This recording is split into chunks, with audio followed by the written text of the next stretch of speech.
महान त्योहार का जन्म जो धर्म, प्रकृति और जीवन के संतुलन का प्रतीक बना। उत्तरायण की ये यात्रा केवल खगोलीय घटना नहीं थी, ये थी चेतना की वापसी, प्रकाश की विजय और धर्म की पुनर्स्थापना। जब सूर्य मकर राशि में प्रवेश करते हैं तो वे अपने पुत्र शनिदेव के घर जाते हैं। यहाँ छुपी है एक अद्भुत कहानी। सूर्यदेव और शनिदेव के बीच वर्षों से तनाव था, पिता पुत्र के रिश्ते में कड़वाहट थी। लेकिन मकर संक्रांति के दिन सूर्यदेव ने अपना अहंकार त्याग दिया। वे बोले, मैं मकर राशि में प्रवेश कर अपने पुत्र शनि के घर जाऊंगा। शनिदेव ने अपने पिता का सम्मान किया। उस दिन से उनकी शत्रुता समाप्त हो गई। यही कारण है कि मकर संक्रांति शत्रुता मिटाकर संबंध सुधारने का पर्व है।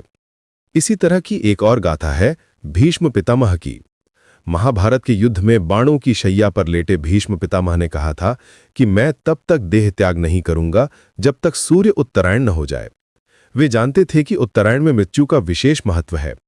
जब सूर्य उत्तर की ओर मुड़े तब भीष्म पितामह ने श्रीकृष्ण का ध्यान करते हुए शांति से अपना देह त्याग दिया।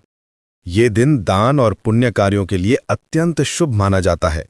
मकर संक्रांति पर किया गया दान, जप और पुण्य कार्य अक्षय फल देता है। इसीलिए इस दिन लोग गरीबों को भोजन, वस्त्र और दक्षिणा देते हैं। अब बात करते हैं तिल और गुड़ की। महाराष्ट्र में एक प्रसिद्ध कहावत है, तिल गुड़ घ्या, गोड़ गोड़ बोला। इसका मतलब है तिल गुड़ लो और मीठा बोलो। तिल शरीर को गर्म रखता है, जबकि गुड़ मिठास और प्रेम का प्रतीक है। यह संदेश देता है कि हमें हमेशा मधुर वाणी बोलनी चाहिए। मकर संक्रांति एक फसल का त्योहार भी है। किसान अपनी नई फसल का भोग लगाते हैं। उत्तर भारत में इसे खिचड़ी के नाम से मनाया जाता है।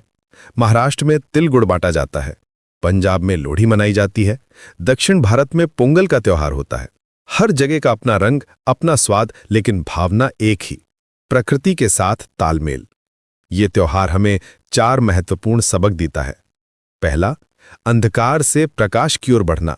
जैसे सूर्य दक्षिण से उत्तर की ओर मुड़ता है, वैसे ही हमें भी नकारात्मकता से सकारात्मकता की ओर बढ़ना चाहिए। दूसरा, अहंकार छोड़कर विनम्र बनना। सूर्यदेव ने अपना अहंकार त्याग कर शनिदेव से मेलजोल किया। तीसरा, प्रकृति के साथ सामंजस्य रखना। फसल का त्योहार हमें सिखाता है कि हम प्रकृति के साथ कैसे जुड़े रहें। चौथा, रिश्तों में मिठास घोलना। तिल गुड़ की तरह हमारे रिश्ते भी मीठे होने चाहिए। मकर संक्रांति सिर्फ एक त्योहार नहीं, बल्कि जीवन जीने की कला है।